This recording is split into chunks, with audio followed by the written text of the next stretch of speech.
Kahit iba't ibang anyo, paraan at estilo, lahat ito ay nagtuturo ng isang salita, pag-ibig. Tulad ng ibang bansa, bawat isa ay may kanya-kanyang tradisyon sa pagliligaw at sa pagpapakasal. Pero teka, bakit nga ba parang laging level up ang drama sa Pilipinas? Simple lang. Kasi diba, tayo ang master ng teleserye!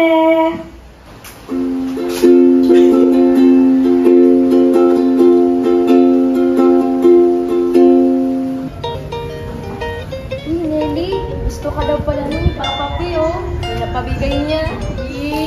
Tanggapin mo na!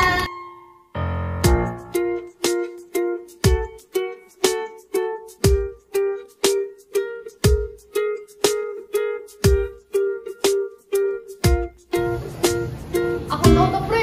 Ba't kayo na ba? Ano, subukan ka na lang ako. Sige yan!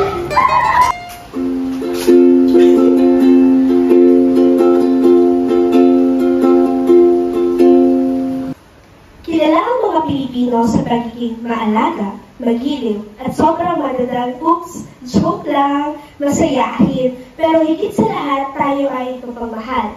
Mapagmahal sa pamilya, sa ating kaibigan, at syempre, sa ating special someone. Kaya naman, sa Pilipinas, ang pag-ibig ay parang traffic sa EDSA. Mahaba, puno ng twist, pero sulit pagdating sa dulo, hindi ito add to cart or swipe right. May proseso, may kilig, at syempre, may konting telenovela drama. Alright. Usapang pag-ibig pala tayo today. Sa tradisyon ng Pilipinas, bago maging kasintahan, ang babae kailangan mo na siyang ligawan. Ang lalaki siya ang tinatawag na manliligaw. At ang babae, syempre, ang nililigawan.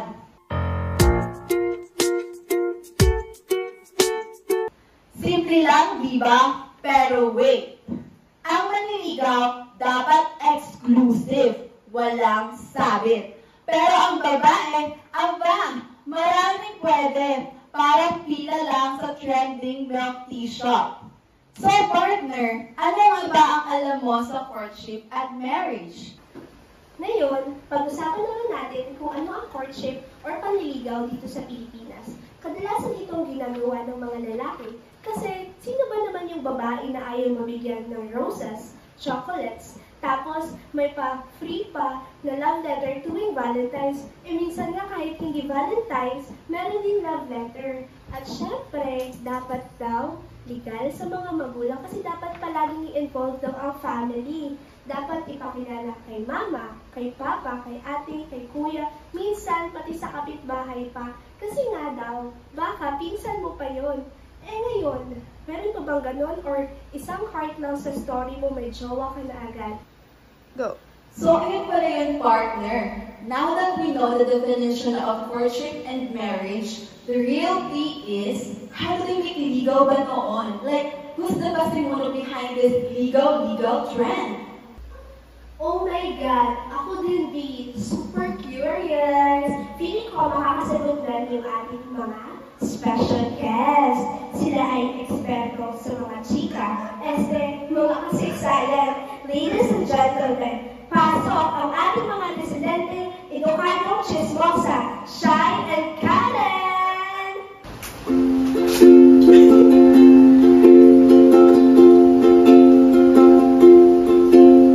The art of making ligaw. Ano nga ba ang panliligaw? So, panliligaw is a Tagalog word for courtship, and it is the most sweetest stage in every Filipino's love life. Okay, so ang panliligaw was largely developed during the Spanish colonial period, heavily influenced by Catholicism, dahil dito, ang isang lalaki ay mag-actively pursue sa kanyang babaeng nagugustuhan. So, yung mga manliligaw would perform a variety of actions para maipakita dun sa nililigawan niya yung kanyang intent and yung worthiness niya na masagot siya ng kanyang nililigawan. So, meron tayo dito, una is yung harana or serenading. So, usually, yung harana, ginagawa ito noong unang panahon sa ilalim ng bahay or sa labas ng bahay ng kanyang nililigawan. So, men would serenade women which is a common way para ma-express yung kanilang commitment sa pagliligaw doon sa babae. And accompanied ito by a guitar and other men as well. Next naman is yung paninilbihan or servitude. So suitors would prove their sincerity by performing laborious tasks for the woman's family. Dito na lang, kagaya na lang dito ng pagbubuhat ng mabibigat na bagay at pag-iigib ng tubig. And last is gifts or pasalubong. So tokens such as food or ornaments were given to the woman and her family as a way of appreciation ng lalaking manliligaw doon sa kanyang babaeng nililigawan at sa kanyang mga kapamilya. So courtship in the Philippines has evolved over centuries, which itong topic na ito ay mas maidi-discuss pa ng mga next reporters. So now, how about marriage? Did you know na noong pre-colonial Philippines, ang kasal ay hindi lang tungkol sa pagmamahal ng dalawang tao? It was also a union of families, symbolizing alliances and mutual support. Sa panahon ng ating mga ninuno, marriage was deeply rooted in tradition and spirituality. Ang seremonya ay ginanap ng mga babaylan o katalunan, at may kasamang dasal para sa mga ninuno at Diyos, ensuring blessings for the couple's life together. Bago pa ang IU, kailangan mo na dumaan sa courtship at bigay-kaya. A dowry given by the man to the woman's family bilang respeto at tanda ng commitment. Pagkatapos nito, may granting salo-salo at public declaration na nagpapatibay sa kanilang union. Monogamy was the norm, pero ang mga dato, as symbols of power and wealth, sometimes practiced polygamy. Family played a huge role, lalo na sa mga arranged marriages na kadalasan ginagawa para sa alliances at lineage continuity. Sa ganitong sistema, marriage wasn't just a personal affair. It was a communal event, deeply intertwined with social and spiritual beliefs. Truly, kasal noon was more than love. It was a celebration of unity and tradition. Ganun pala yung partner, no? Parang nagbukas ng bagong teleserye. Daming plot twist. Well, sabi nga ni Shai, art of making ligaw. Speaking of arts, ligaw is indeed an art. So tawagin na natin ang isa pang guest na marami rin kaatihan sa love life niya. Kasi siya ay mahilig sa is complicated na status. Pasok, Miss Puerto ng CNHS.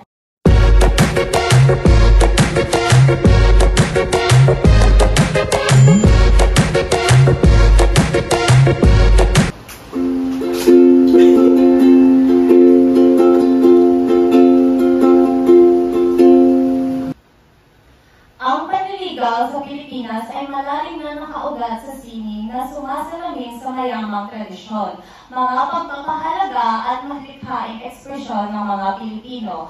Ang tradisyonal na panliligaw sa bansa ay ginagamitan ng iba't ibang anyo ng sining tulad ng harana, balagtasan, o mga tulang pag-ibig at musika. Ang mga gawain ito ay hindi lamang nagpapakita ng kakayahan at katapatan ng manliligaw, kundi pati na rin ang kanilang pagpapahalaga at pakikilahok sa pamana ng sining ng mga Pilipino. Ang harana ay isang paraan ng pagpapahayag ng paghanga ng isang lalaki sa pamamagitan ng awit na nag-uugnay sa romansa at musika. Samantala, ang paggawa ng mga liham ng pag-ibig ay nangangailangan ng makataong husay at sining. Ang mga pagpapahayag na ito ay itinuturing na mahalaga sa pagbuo ng makahulugang ugnayan. Kasama rin sa mga ritual ng panliligaw ang mga sayaw at iba pang anyo ng sining visual tulad ng pagbibinta.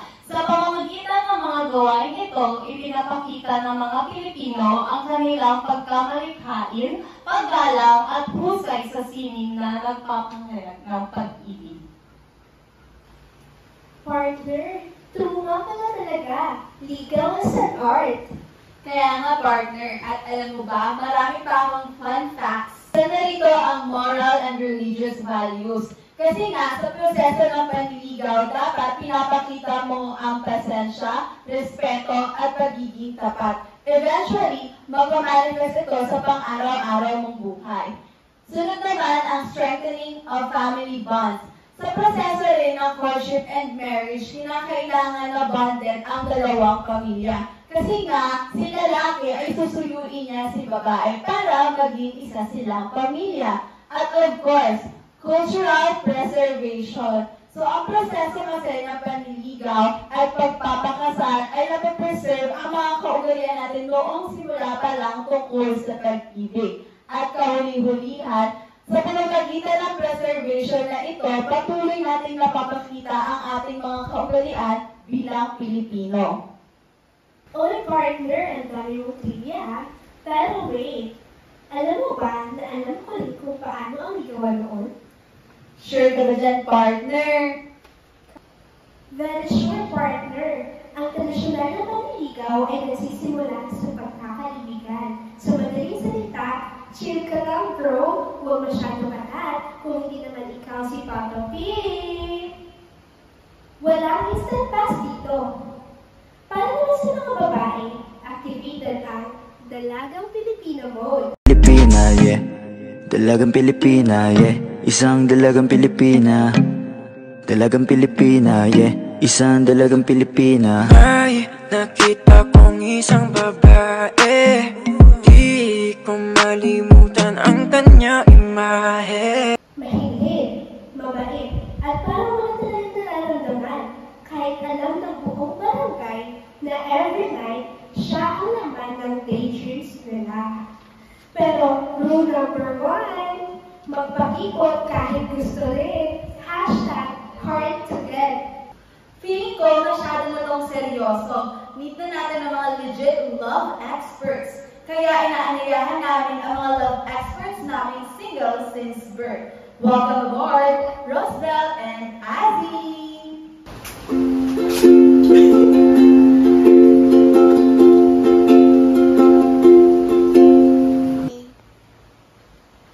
Ngayon nalaman na natin ang patungkol sa pagliligaw. Ngayon naman natin ano ba yung pagkatapos dito. Pagkatapos ng pagliligaw ay tinatawag natin pamamanikan or marriage proposal. Ang pamamanikan ay nagaganap pagkatapos ng matagumpay ng panliligaw.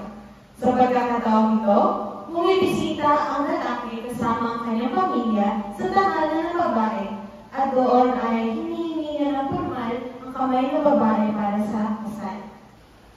Karaniwan, nagdadala ang pamilya ng lalaki ng mga regalo o pasalubong bilang tanda ng kanilang intensyon at respeto. Sa pag-uusap, tinatalakay ang mga detalye ng kasal tulad ng gastusin, listahan ng mga bisita at iba pang paghahanda. Ito ay nagpapakita ng kahalagahan ng pagsang-ayon ng mga magulang at ng pamilya sa kasal. Pagkatapos ng pamamanikan ay ang wedding announcement o paalam. Isinasagawa ang paalam kung saan bumibisita ang magkasitahan sa kanilang kamag-anak upang personal na ipaalam ang kanilang nalalapit na kasal. Kasabay nito ang pagbibigay ng mga imbitasyon para sa seremonya at handaan. Sa pamamagitan nito, napalalakas ang suporta at koneksyon ng pamilya para sa darating na pagdiriwang. Sunod naman ang pinaka-exciting na part, at ito ang wedding ceremony.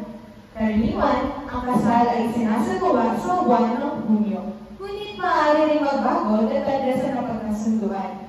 Ang tradisyonal na kasal ng Pilipino ay binubuo ng isang reliyosong seremonya, kadalasan sa simbahan, kasunod ng isang pagtitipon o reception. Ang groom ay maagang dumarating upang batiin ang mga bisita. Yung bride naman ay dumarating kasama ang kanyang mga magulang. Sa seremonya, kabilang ang pagpapalitan ng mga sumpa, misa o serbisyo, at mga ritual tulad ng pagbato ng bigas bilang simbolo ng kasaganahan. Ngayon naman ay tatako tayo sa pinakalas na wedding tradition, kung saan ay tinatawag na post-wedding tradition. Pagkatapos ng kasal, maaaring isagawa ang mga kaugalian tulad ng despedida de soltera bilang formal na pamamaalam ng babae ikakasal sa kanyang pamilya. Ito ay isa ring paraan upang magsama-sama ang mga pamilya ng magkabilang panig. Pagkatapos nito, sinisimula ng mag-asawa ang kanilang buhay bilang magkasama na kadalasang may mga inaasahan sa kanilang mga papel at responsibilidad bilang mag-asawa ayon sa kaugalian. Over time, nagkaroon ng changes regarding sa concepts ng courtship and marriage. Traditionally, ang mga lalaki ang in-expect na sila ang mag-initiate ng courtship at marriage, pero ngayon, common na din na ang mga babae ang mag-initiate ng courtship at marriage, pati na din sa mga dating. Kung traditionally, ang mga relationships ay between man and woman, ngayon naman, nagiging mas acceptable na din na ma-include ang mga different genders and mga different identities regarding sexuality. And kung noon, ang mga courtship and serenading ay ginagamit or nagagawa through poems or through serenading and service sa family, ngayon naman po, iba na din ang concept ng dating. Traditionally, ang courtship ay ginagawa through serenading, through poetry, tsaka service at pagbibisita sa pamilya. Pero ngayon, iba na din ang concept ng courtship and dating. Ngayon, dahil sa technology, meron na din tayong online dating na ngayon hindi na ganun kahirap kahit na may distance between partners. And then, ang mga traditions dati with regards to marriage and courtship ay may mga rituals katulad ng mass or mga celebration, pero ngayon hindi na din yun unexpected. Dahil ngayon, mas common na din ang mga other methods such as elopement or simple weddings, o hindi kaya may mga iba na din na decide na mag-live-in na lang at hindi na consider ang marriage. Lastly, in tradition, ang women ay na-expect na magstay sa family or magstay sa bahay para sila ang mag-grow up ng children, while ang mga lalaki ay na-expect na mag-provide for the family through working. Pero ngayon, hindi na din yung expectations kasi mas common na din na ang babae ay nag-provide, while pwede din naman na ang lalaki ay naging homemaker or ang nag-stay sa bahay para mag-alaga sa mga bata. Pwede na din na mga relationships between different partners ay regarding sa mga different genders, kaya nila din yun ang traditional sense. OMG, we're almost done and we've learned a lot about love today. That is correct. So, hingin na po natin ang pag-closing spiel ni Rose Bell at short halaga from Azanab.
Ipinakita ang sinseridad, respeto, at kahalagaan ng koneksyon hindi lamang sa dalawang taong nagmamahalan, kundi pati na rin sa kanilang mga pamilya. Ang kasal naman ay hindi lamang pag-iisang bibig ng magkasintahan, kundi isang pagsasama ng kanilang mga pamilya. Isang mahalagang aspeto ng ating kultura na nagpapalakas ng pagkakaisa at suporta. Sa kabila ng mga pagbabagong dulot ng mga bagong panahon, ang kahalagahan ng tradisyon na ito ay nananatili na naging tulay upang maipasa ang ating mga kaugalian at pagpapahalaga sa mga susunod na henerasyon. Sa ganitong paraan, naitataguyod natin hindi lamang ang ating mga relasyon, kundi pati na rin ang ating pagmamalaki bilang isang bayan.